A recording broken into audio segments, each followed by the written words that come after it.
The first time I really noticed Mato, it wasn't because of his smooth, dark skin or the way he laughed at something someone said across the room. It was the way he looked at me, just a brief glance, but it stayed with me. I tried to brush it off. I was engaged, after all, but that look? It sparked something. Weeks passed, and I couldn't stop thinking about him. It was ridiculous. We worked together. I had a fiancée waiting for me at home, planning our wedding, but then, at an office party one Friday night, we ended up alone at the bar. Mato leaned against the counter, his eyes locking with mine. "You seem tense," he said, his voice low, almost teasing. I shrugged. Long week. His gaze didn't waver, and suddenly I couldn't look away. The air between us thickened, tension buzzing like static. "You want a drink?" he asked, already signaling to the bartender. I hesitated but nodded. My pulse raced when our fingers brushed as he handed me the glass. I felt that there was something between us, and it wasn't going away. The next time it happened, it was more than just a look. We were in a meeting. Everyone focused on some tedious case details, but my attention kept drifting back to Mato. His presence was magnetic. The way he leaned forward, totally engaged, his sharp mind cutting through the bullshit like a knife. At one point, I caught him glancing at me, a slight smile playing on his lips. It was subtle, but there was something there, something more than just casual work banter. My stomach twisted, and not in a bad way. After the meeting, I walked out, trying to clear my head. I told myself it was all in my imagination, he was just being friendly. But as I headed to the elevator, Mato was suddenly beside me, walking in step. "Busy tonight?" he asked, not looking at me. I blinked, caught off guard. Not really, why? Thought we could grab a drink, talk about the case. His tone was casual, but I could feel the weight of it. This wasn't just about work, and we both knew it? "Yeah, sure," I said, my voice steady though my pulse quickened. We ended up at a quiet bar near the office. A few drinks in, the conversation shifted, subtle, but enough to make my throat dry. So Mato leaned back, watching me carefully. "You ever wonder how things could be different?" "What do you mean?" "You know exactly what I mean, Diego."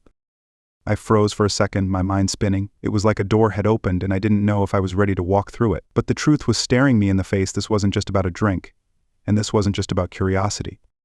I wasn't ready to say it out loud, but deep down I knew something had shifted, and there was no going back.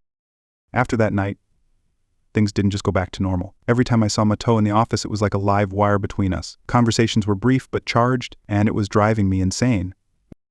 One Friday after work, he caught me just as I was leaving. "Diego, hold up." I turned around, heart already racing at the sound of his voice. He was standing by the elevator, a slight grin tugging at the corner of his mouth. "You heading home?" I nodded but didn't move. There was something in his eyes, something that pulled me in every damn time. "You got a minute?" he asked, stepping closer. "I need to show you something in my office." I knew this wasn't about work, but I followed him anyway. Inside, the tension was suffocating. He closed the door, and for a second, neither of us moved. Then, slowly, he stepped toward me. No words, just that look, the same one from the bar, only now it was stronger. And before I could think, before I could stop myself, I reached out. My hand brushed his arm, testing, seeing what would happen. Mato didn't flinch. Instead, he moved in closer, until we were inches apart. "I've been waiting for this," he said, voice low. I didn't answer, I couldn't.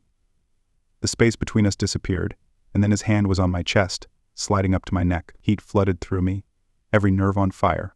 He leaned in, his lips so close I could feel his breath on my skin. I knew I should stop it, but I didn't want to. My fingers curled into his shirt, pulling him closer. The first kiss was like a dam breaking. Once we crossed that line, there was no turning back. The kiss haunted me all weekend. Every time I closed my eyes, I could feel his hands on me, his lips pressed against mine, and every time, guilt hit me like a punch to the gut. Carolina didn't know anything, of course. She smiled as we sat together for dinner, talking about the wedding plans, completely unaware of what I'd done. It felt like a double life. At work, things were even more complicated. Mato was there, and we both acted like nothing had happened. But the tension was impossible to ignore. I kept catching myself looking at him, my mind wandering back to that night, back to the way his touch made me feel. One day, as we sat in a meeting, Mato's foot brushed against mine under the table. It was such a small thing, but it sent a jolt through me. I pulled away quickly, hoping no one noticed. My heart raced, and I could feel his eyes on me, but I didn't dare look up. After the meeting, I made a beeline for my office, shutting the door behind me. I leaned against the desk, rubbing my temples. This had to stop. I was engaged, for God's sake. I loved Carolina, or at least I thought I did. But Mato was in my head, in my skin, and I couldn't shake it. A knock on the door broke my thoughts. It was Mato. He stepped inside, closing the door softly behind him. "You've been avoiding me," he said, his voice quiet but firm. "I can't," We can't keep doing this, I muttered, pacing the room. Doing what he asked, stepping closer. We've barely done anything. I stopped and turned to face him, my chest tight. I'm engaged, Matto. This isn't who I am. He studied me for a moment, eyes dark and unreadable. Maybe it's exactly who you are. His words hit me harder than I expected. I didn't know how to respond. Matto didn't push, didn't need to. He just waited, watching me wrestle with the truth. And I hated that he might be right. The tension snapped the following Friday night. I'd stayed late at the office trying to get ahead on some work and, more importantly, clear my head. Carolina had texted me earlier, asking when I'd be home, but I lied and said I was buried in paperwork. Around 9, just as I was packing up, there was a knock at my office door. Matto. Figured you'd still be here, he said, stepping inside without waiting for an invitation. His presence filled the room, making it impossible to focus on anything else. I swallowed, trying to keep it together. What do you need? He didn't answer right away, just walked over to my desk, his eyes locked on mine. You. It was a simple word, but it landed like a bomb. I opened my mouth to respond, to tell him no, but the words wouldn't come. Instead, I watched as he crossed the space between us and leaned down, his face inches from mine. You've been running from this, he whispered, his breath warm against my skin. Stop running. I didn't move. I couldn't. His hand grazed my arm, sending a shiver up my spine. Then, before I could stop myself, I stood up, grabbing him by the collar and pulling him into a kiss that burned through every rational thought I had left. The kiss wasn't gentle this time.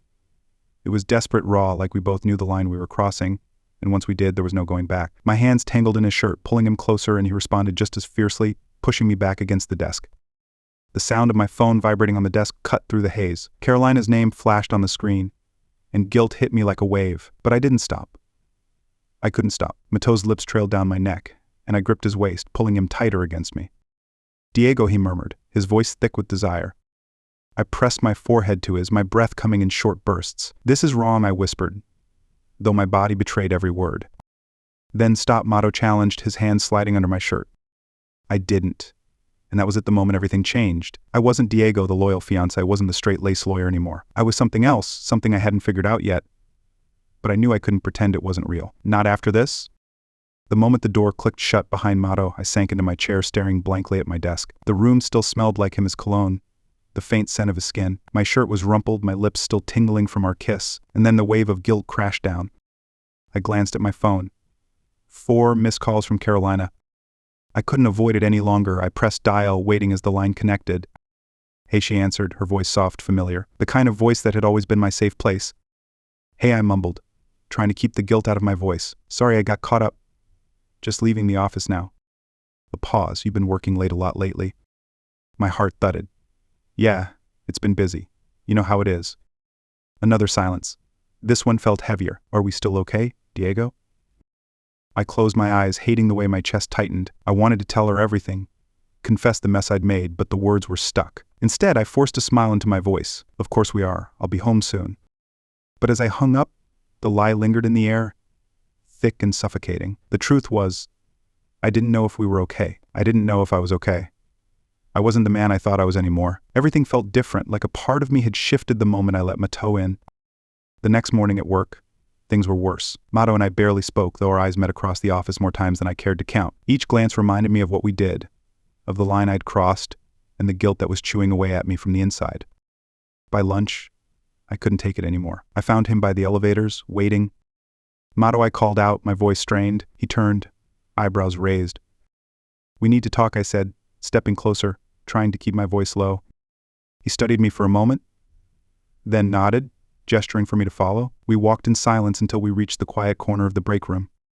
I can't keep doing this, I said the moment the door shut behind us. His jaw clenched. Doing what, Diego? This, I gestured between us, my frustration bubbling up. What happened last night? What happened last night was real, Matto cut in, his eyes flashing, and you know it. I shook my head, stepping back. I'm engaged, Matto. This isn't me. Isn't it? He shot back, stepping closer, his voice lowering. Because you didn't seem so conflicted last night? I flinched, the truth of his words hitting hard. He was right. I hadn't been conflicted then. I had wanted him. But now, in the light of day, the weight of my choices was unbearable. This can't happen again, I said, my voice quieter now, almost pleading. Matto didn't respond immediately, just stared at me, his expression unreadable. Whatever you say, Diego? He turned and walked out, leaving me standing there, feeling like I had just lost something important, and I wasn't sure if it was him, myself, or both. For the next few days, I tried to bury myself in work, hoping that would help me forget. It didn't. Every time I saw Mato, the memory of that night flooded back, tightening the knot in my chest. We didn't talk about it, didn't acknowledge it, but the tension between us was undeniable. It was like living with a constant storm looming over my head. By Thursday, things finally snapped. It was late again, and I was the last one in the office, or so I thought. As I was about to leave, Mato appeared in the doorway of my office, leaning against the frame. "Diego," he said, his voice low and serious, "we need to settle this." I sighed, rubbing my face. "There's nothing to settle. I told you, Mato. It can't happen again." He stepped into the room, his presence filling it immediately. "You think we can just pretend it never happened? That's not how this works." I stood up from my chair, feeling the frustration rise. "What do you want me to say? I'm engaged, Mato, to Carolina. I can't throw that away for." "For what?" Mato interrupted, his tone sharp. "For the truth. You're not being honest with yourself, Diego, and it's tearing you apart." I clenched my fists, hating how right he was. "This isn't that simple." "It is," he said, stepping closer. "You want me, Diego. You've wanted me for months. You think I haven't noticed the way you look at me."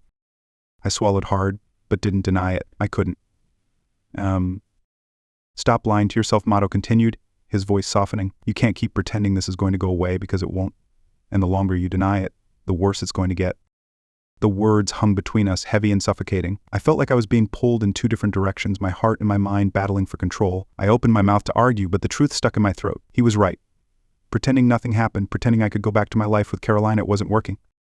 But I didn't know how to fix it. Suddenly, my phone buzzed. Carolina's name flashed on the screen again. I hesitated, then silenced it.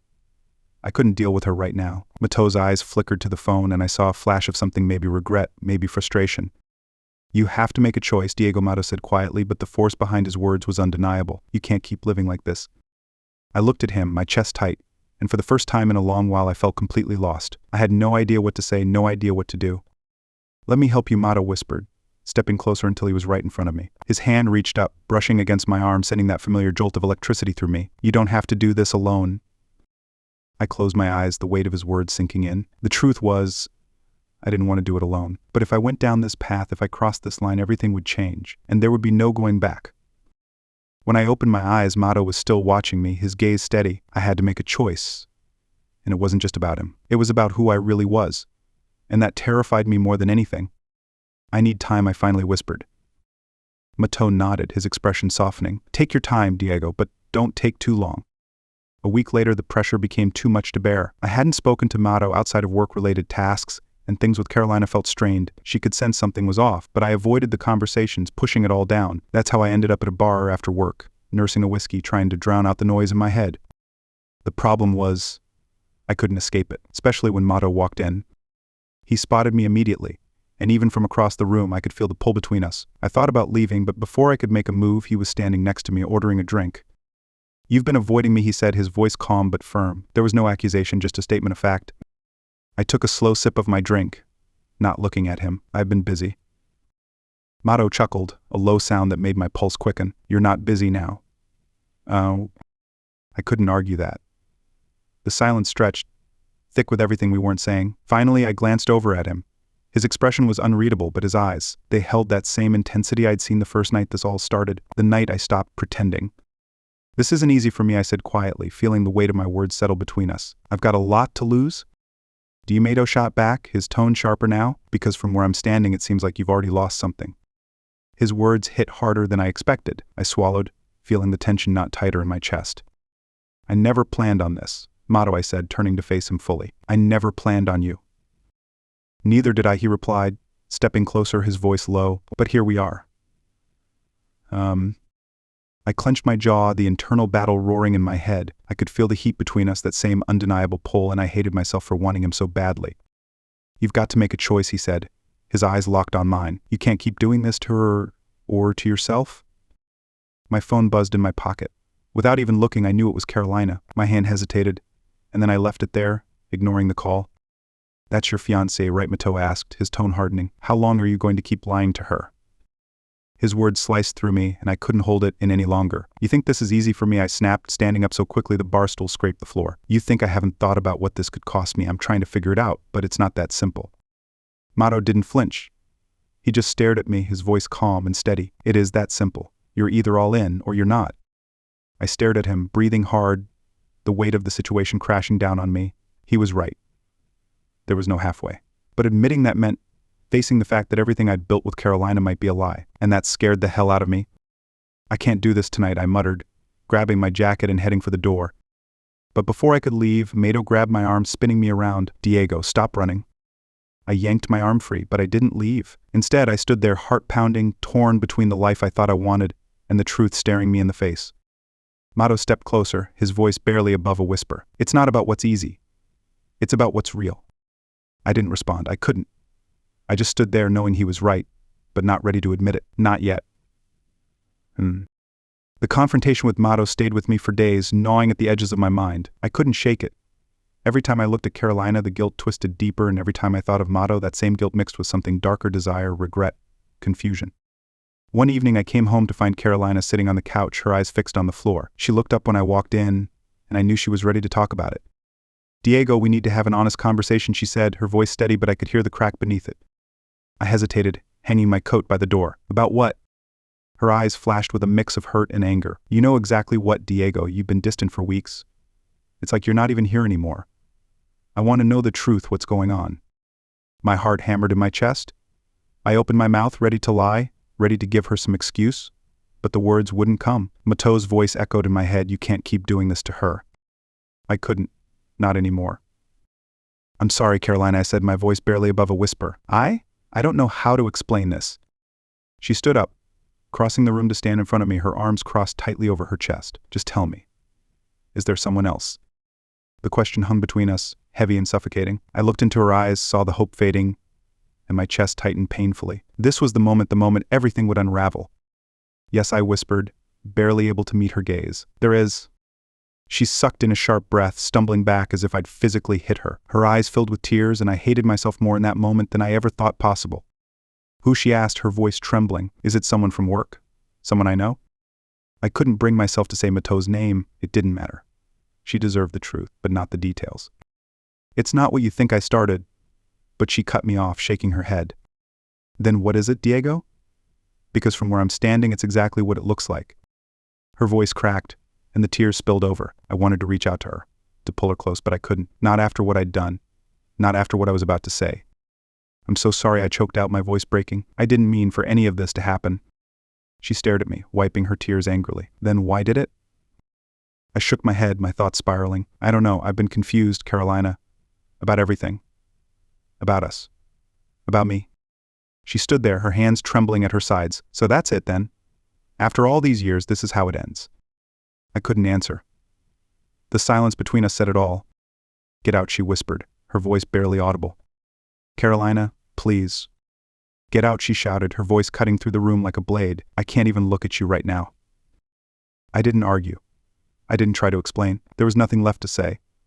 I grabbed my keys and left, the door slamming behind me as I walked out into the cold night air.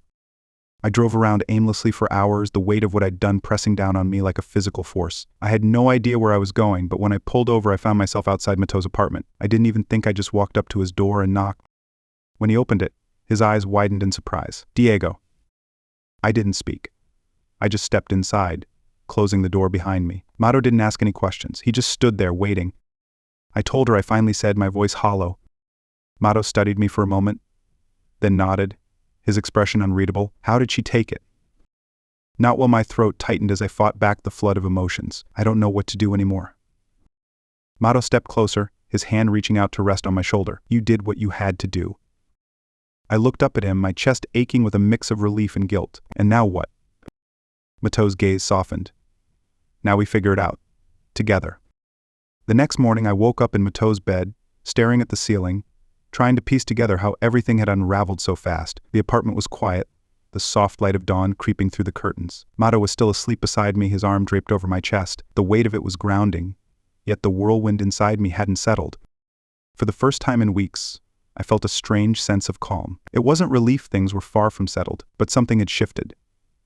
The truth was out there, and I couldn't hide from it anymore. I had made my choice. Now, I had to live with it. Mato stirred beside me, his voice groggy. "You okay?" I turned to face him, unsure how to answer. "I don't know," I said honestly. "I don't think I've been okay in a while." He propped himself up on one elbow, studying me with those deep brown eyes. "You did what you had to do. There was no way to move forward without breaking something." "Yeah," I muttered, rubbing my face. "I just wish I didn't hurt her like that." Mato was silent for a moment. "It's never easy, Diego. But you've been living a lie for too long. You had to choose yourself at some point." I sighed, knowing he was right but still hating the way it had gone down. I had betrayed Carolina, dragged her into my mess, and now she was left to pick up the pieces. And yet, for the first time I was starting to understand who I was, and that terrified me as much as it freed me. After a long stretch of silence, Mato spoke again, this time softer. "So what now?"